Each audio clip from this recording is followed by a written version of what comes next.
नमस्कार, मैं हूं साकेत गोयल और एक बार फिर आपका स्वागत है ज्ञान के सफ़र में। इस समय मैं मौजूद हूं माधव विश्वविद्यालय के माधव स्टूडियो में। हमारे साथ मौजूद हैं नैदानिक मनोविज्ञान की असिस्टेंट प्रोफेसर डॉक्टर पूजा सैनी।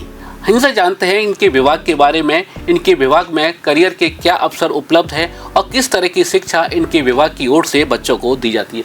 पूजा जी, आपका हमारे स्टूडियो में बहुत बहुत स्वागत है। तो सबसे पहले हमारा यही सवाल है कि आप अपने विभाग के बारे में जानकारी दीजिए। सबसे पहले मैं अपने बारे में बताना चाहूँगी। मेरा नाम पूजा सैनी है, क्लिनिकल साइकोलॉजिस्ट हूँ, एमए इन क्लिनिकल साइकोलॉजिस्ट किया हुआ। अब हम बात करते हैं कि हमारे मनोवैज्ञानिक डिपार्टमेंट में क्या क्या होता है। तो मनोवैज्ञानिक डिपार्टमेंट में हम फ़िलहाल करंटली हम पीजीडीआरपी और एमफिल इन क्लिनिकल साइकोलॉजी को असिस्टेंट के रूप में किए। क्लिनिकल साइकोलॉजी एमफिल कोर्स चलाते हैं। साथ में हमारे न्यू कोर्स भी अप्लाई किए जिसमें बीएससी इन क्लिनिकल साइकोलॉजी और पीडीसीपी भी इन्वॉल्व होने वाला है। आपके विभाग में रोजगार के क्या अवसर है बच्चों के लिए? सर, अगर देखा जाए कोरोना के बाद बहुत सारी अपॉर्चुनिटी इसमें है, क्योंकि बहुत सारे लोग ऐसे होते हैं जो अपनी चोट, जो शारीरिक चोट होती है वो तो दिखा देते हैं, किसी डॉक्टर के पास जाके अपना मलहम करा लेते हैं, पर क्या होता है कि जो मानसिक बीमारियां होती हैं, मन की चोट जिन्हें बोलते हैं, वो इतनी आसानी से नहीं भर पाती। हम उन्हीं चोटों को एक थेरेपी के माध्यम से, काउंसलिंग के माध्यम से सबसे पहले उनको असिस्ट करते हैं। इसके बाद थेरेपी और काउंसलिंग के थ्रू उनको ठीक करने की कोशिश करते हैं। कई बार देखा जाता है कि कई लोग मानसिक रूप से बीमार हो जाते हैं, किसी बात को सोच सोच कर परेशान होते रहते हैं, तो क्या इनका इलाज उपचार संभव है? जी बिल्कुल, इनका इलाज मनोविज्ञान एक ऐसा विज्ञान है जहाँ पर हम मन की समस्या यानी मन से संबंधित जो भी समस्या है उनका निवारण कर सकते हैं। क्योंकि अगर देखा जाए दिमाग और हमारा मन, ये दोनों एक दूसरे से रिलेटेड होते हैं। हमारे मन में वही विचार आएंगे, वही दिमाग करेगा और वो हम बिहेवियर में देखते हैं। तो सबसे पहले हम मन के विचारों को, जो नेगेटिव में या बहुत सारे ऐसी प्रॉब्लम होती है जिनको समझने में दिक्कत आती है, मैनेज नहीं कर पाते हैं, तो कहीं ना कहीं मेल अडेप्टिव फंक्शनिंग हो जाती है। तो उनको मैनेज करना, किस तरीके से हम अपनी डे टू डे एक्टिविटी को मैनेज करें और जो भी मानसिक बीमारियां हैं उनको मैनेज करने के बारे में बताते हैं कि कैसे करते हैं। आजकल देखा जा रहा है कि पारिवारिक क्लेश बढ़ते जा रहे हैं, हर घर के अंदर पारिवारिक क्लेश देखने को मिल रहा है। तो क्या उन पारिवारिक क्लेशों को कैसे दूर किया जा सके? सर, आजकल अगर देखा जाए तो बहुत डिवोर्स होना, ज़्यादातर हम न्यूज़ में यही देखते हैं कि डिवोर्स, हर दिन हम न्यूज़ में यही सुनते हैं कि आज इसका डिवोर्स हो गया, कल उसका डिवोर्स हो गया। पर ये है कि उनकी प्रॉब्लम क्या है कि सबसे बड़ी जो प्रॉब्लम है रिश्तों में दोनों का मिसकम्युनिकेशन। अगर दोनों में मिसकम्युनिकेशन होगा तो थर्ड इन्वॉल्व वैसे ही हो जाएगा, तो वो आपकी मिसकम्युनिकेशन और बढ़ जाती है।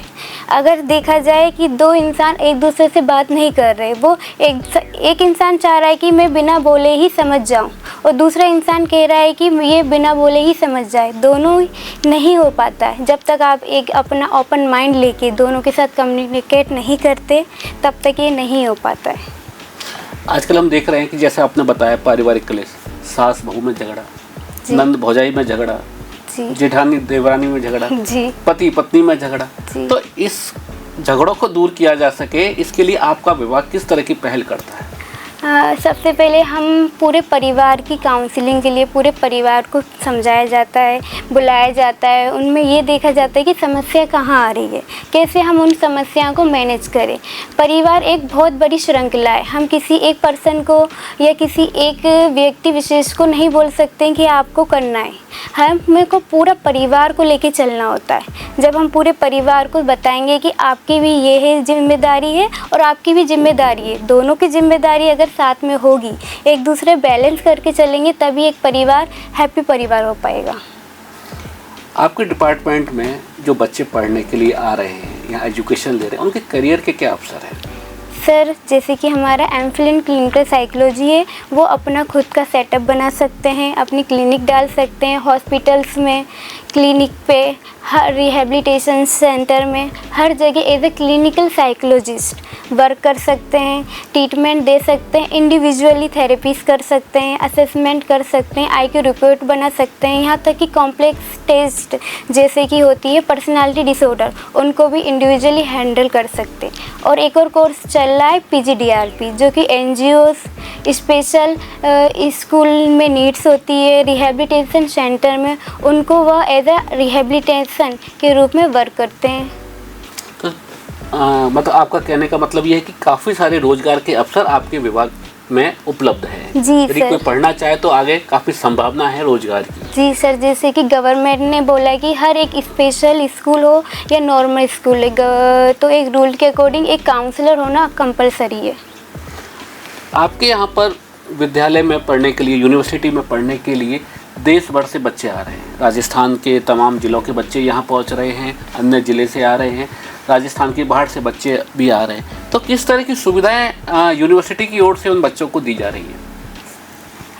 सबसे पहले जब यूनिवर्सिटी में यहाँ पर हर एक डिपार्टमेंट का इंडिविजुअली डिपार्टमेंट है, हर एक कोर्स बहुत अच्छी तरीके से रन कर रहा है। सबसे बड़ी बात है यहाँ की फैकल्टी, यहाँ की फैकल्टी अच्छी है, यहाँ एजुकेटेड है, उनका वेल बिहेवियर है, बिहेवियर भी काफ़ी अच्छा है, काफ़ी चीज़ें एक साथ चलती है और इनके साथ ही वो स्पेशलाइज्ड है अपनी अपनी फील्ड में, जो कि बहुत बड़ी बात है। इसके साथ ही यहाँ का फर्नीचर, यहाँ का इन्वायरमेंट, सबसे ज़्यादा स्टूडेंट सबसे पहले आएंगे तो इन्वायरमेंट इनके लिए इम्पोर्टेंट है कि यहाँ पर फ्रेंडली इन्वायरमेंट है। हर एक जो भी पर्सन है, फैकल्टी हो या यहाँ का एडमिनिस्ट्रेशन स्टाफ हो, सब मिलजुल के और एक हैप्पी फैमिली की तरह वर्क करते हैं। यहाँ पर हम आते तो एक माधव परिवार है। आपका जो डिपार्टमेंट है मैडम, उसमें किताबी ज्ञान तो आपकी ओर से दिया जा रहा है, कहीं ना कहीं एक वातावरण भी उसमें बहुत बड़ी अपनी जगह देखने जाए तो मतलब वातावरण भी बहुत ज़्यादा महत्व रखता है। यदि अच्छा वातावरण होगा तो पढ़ाई अपने आप देखने को मिलेगी, अपने आप जो आपका डिपार्टमेंट है उसकी जो महत्वाकांक्षा है वो पूरी हो सकेंगी।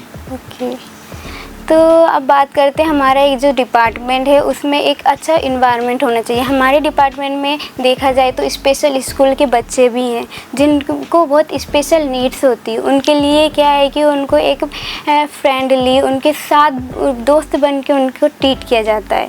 और इसके साथ DED BEd है उन, और स्पेशल एजुकेशन के साथ MPhil PGDRP के भी हैं। उन सब मिलकर क्या करते हैं कि हम सब एज अ कम्युनिटी की तरह वर्क करते हैं, क्योंकि हर एक फील्ड में साइकोलॉजी की ज़रूरत है। और जो इन्वायरमेंट की बात जो आपने कही है, उनमें हम देखा जाए कहीं ना कहीं हम जो पढ़ते हैं psychology as a human life में हम सबसे ज़्यादा यूज़ करते हैं। जब तक हम ह्यूमन लाइफ में उसका यूज़ नहीं कर पाएंगे तब तक हम as a clinician, as a psychologist ही नहीं रहेंगे। अब मैडम अंतिम में एक मैसेज आपकी ओर से यहाँ पढ़ने वाले बच्चों के लिए या बाहर रहने वाले बच्चों के लिए किस तरह का मैसेज आप देंगी वो आप बताइए। सबसे पहले मैं ये देना चाहूँगी कि मानसिक समस्याओं पर, मेंटल हेल्थ, जो कि आज के समय में सबसे बड़ी बात है। हर एक इंसान को मेंटल हेल्थ अवेयरनेस होनी चाहिए। कोई भी परेशानी हो तो ऐसा नहीं है कि हमें लोगों से छुपाना चाहिए, क्योंकि बहुत से लोग ये समझते हैं कि ये तो पागलपन है, पागलों के पास डॉक्टर के पास जा रहे हैं। ये ऐसा नहीं है। जो ये एक झिझक है, स्टिग्मा है, उसको हमें इग्नोर करके हमारी मेंटल हेल्थ पर फोकस करना चाहिए, क्योंकि आपकी मेंटल हेल्थ जितनी अच्छी रहेगी उतनी ही आपकी फ़िज़िकल हेल्थ रहेगी। और साथ में मैं यही बोलना चाहूँगी कि आप अपनी लाइफ के जो छोटी छोटी भी प्रॉब्लम होते हैं, जैसे कि आजकल एग्ज़ाम में रहते हैं कि जो बच्चे हैं वो अपने नंबर कम आने की वजह से सुसाइड कर रहे हैं। अभी जो 10th 12th का रिज़ल्ट आया उसमें भी एक सुसाइड का एक मेन इशू रहा है। तो ये नहीं कि आप अपनी फ़र्स्ट अटैम्प्ट हुआ या फर्स्ट लाइफ में एक बार फेलियर हो गए तो अपनी लाइफ टाइम फेलियर हो गई, ऐसा नहीं होता है। ये आपकी जर्नी है, आपकी लाइफ में गिरोगे भी, आप उठोगे भी, बस आपको लड़ना है। तो बहुत बहुत शुक्रिया मैडम, आपने इतनी सारी जानकारी हमें दी। तो ये थी हमारे साथ पूजा सैनी, जिन्होंने बताया कि मानसिक विकृतियों को कैसे दूर किया जा सके। आज जो पारिवारिक कलेश बढ़ रहे हैं, इन कलेशों को दूर करने के लिए इनका विभाग यहाँ पर आगे बढ़कर पहल कर रहा है कि इन कुरीतियों को दूर किया जा सके, इन लड़ाई झगड़ों को दूर किया जा सके।